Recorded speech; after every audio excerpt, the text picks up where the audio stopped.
dans cette nouvelle vidéo. Je vous parlerai aujourd'hui de 5 livres à offrir. J'ai déjà fait une vidéo sur 5 cadeaux livresques et là je parlerai vraiment de livres à offrir. Alors ce ne sera pas vraiment une liste de 5 livres, voici les 5 livres, ce sera plutôt une liste de catégories avec parfois je donnerai des exemples de livres, mais ça vous donne un peu plus de flexibilité, je pense, que plutôt de vous donner une liste de 5 livres précis. Le but c'est de vous donner des idées peut-être un peu plus originales parce que c'est vrai que c'est toujours un petit peu délicat d'offrir un livre à quelqu'un qui aime beaucoup les livres et qui risquerait déjà d'avoir celui-là. C'est pour ça que j'ai réfléchi vraiment à des livres. Généralement ce ne sont pas des livres qu'on achète pour nous, mais c'est quand même des livres qu'on a plaisir à recevoir et à garder. Donc sans plus attendre, je vous parle des livres et pour les livres que je citerai, je mettrai les liens dans la barre d'infos. Une dernière chose avant de commencer la vidéo, avant que j'oublie. Après la liste des 5 catégories, je mettrai une petite astuce supplémentaire. Non, ça n'est pas offrir des bons d'achat, même si évidemment si vous n'êtes vraiment pas sûr, c'est toujours une bonne idée et ça permet de soutenir les librairies indépendantes, mais c'est pas ça l'astuce. La première idée, ce sont les livres illustrés pour adultes.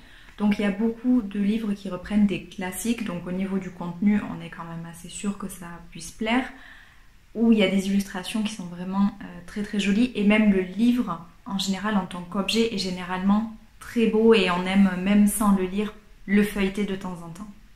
Un exemple pour cette catégorie, j'ai acheté Alice au Pays des Merveilles que je n'ai pas encore lu mais c'est prévu. Édition Soleil, collection Métamorphose. Ma mère a Edgar Allan Poe que j'ai déjà lu, que j'ai trouvé très très bien, avec les illustrations qui étaient vraiment tout aussi agréables que la lecture des textes d'Edgar Allan Poe. Je vais vous montrer le livre plus en détail à l'intérieur, les illustrations et tout ça.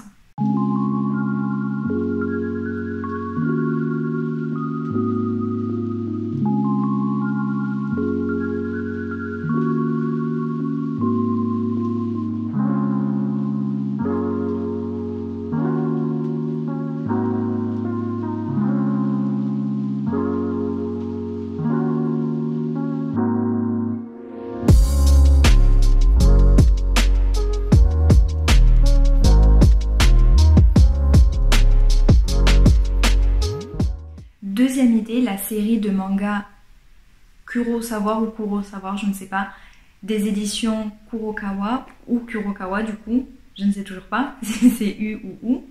C'est une série de mangas adaptés de romans. Elle adapte aussi des concepts philosophiques ou des concepts sociologiques.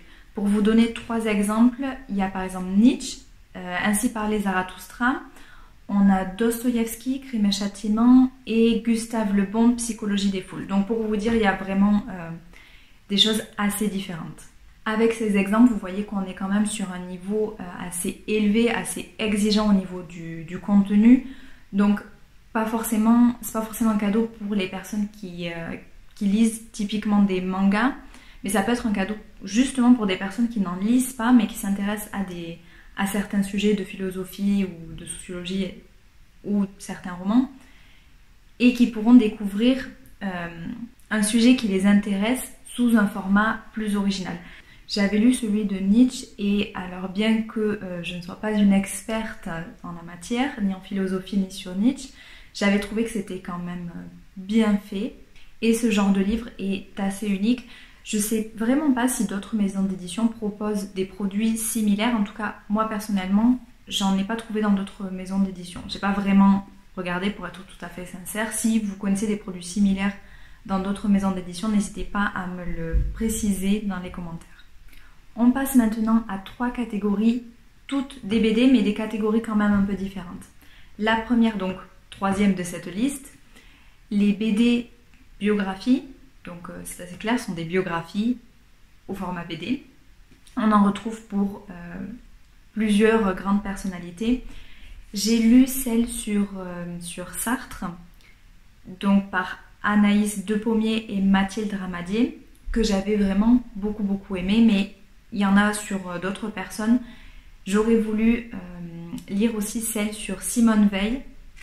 Donc voilà, pas mal d'idées. Je vous invite à regarder sur internet selon les maisons d'édition qui proposent quoi. 4e idée, les adaptations de romans en BD. Donc si vous avez vu ma dernière vidéo de lecture du mois de novembre, vous avez certainement vu que j'ai lu La Princesse de Clèves au format BD. Je pense que ce sont plutôt des cadeaux qui plairont aux personnes qui lisent déjà des romans, qui connaissent déjà certains classiques et qui auront envie de les découvrir sous un autre format. Donc La Princesse de Clèves, c'est un bon exemple, mais il en existe d'autres. Je crois que j'ai vu le portrait de Dorian Gray. Et encore une fois, je vous invite à regarder sur internet ce qui peut exister d'autres comme adaptation.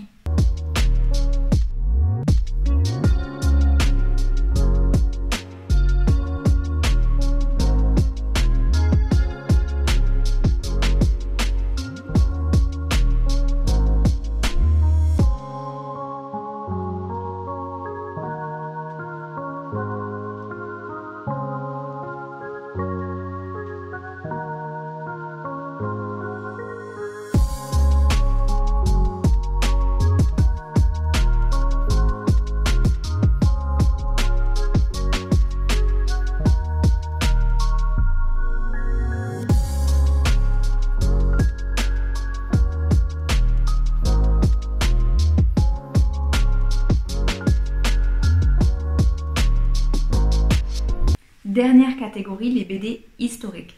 J'en avais personnellement acheté 2 pour ma mère. Alors, il y en avait une, c'était, je crois, Philippe le Bel. Et l'autre, je ne sais plus, peut-être Catherine de Médicis, je ne sais plus exactement. Mais c'était aux éditions Glénat. Et c'est une collection qui est vraiment pas mal, qui est faite avec des experts en la matière. Donc, vous n'avez pas à avoir peur que le contenu soit, soit truffé d'informations fausses, ou qu'on ait mis l'accent sur le côté BD mais pas tellement sur le contenu. Pas du tout, vraiment le contenu est à un très très bon niveau aussi. Il me semble que d'autres maisons d'édition le font et c'est pas forcément sur... bon, j'ai cité Philippe le Bel, mais il y a aussi d'autres périodes historiques. J'avais vu par exemple sur Gengis Khan, donc pas mal de choses à découvrir encore. Je vous ai promis aussi en début de vidéo une astuce. Dans le cas où vous n'auriez rien trouvé dans cette liste, une petite astuce, si la personne à laquelle vous aimeriez offrir un livre a Goodreads, vous pouvez regarder dans la liste des livres. Alors il y a 3 catégories, il y a les livres lus, les livres en train de lire et les livres qu'on aimerait lire. Et vous pouvez regarder dans cette catégorie-là ce que la personne aimerait lire. Si vous avez envie d'acheter, si vous avez une idée précise en tête, vous pouvez aussi vérifier que la personne n'a pas déjà lu le livre. Donc c'est une petite astuce qui peut-être vous aidera. C'était donc mes 5 catégories de livres surprenants à offrir à une personne qui lit beaucoup et à laquelle vous auriez peur d'offrir un livre qu'elle a déjà. Dites-moi si vous avez envie de recevoir un de ces livres pour Noël ou pour une autre occasion, ou si vous comptez offrir un de ces livres à quelqu'un. Et je vous dis à une prochaine vidéo.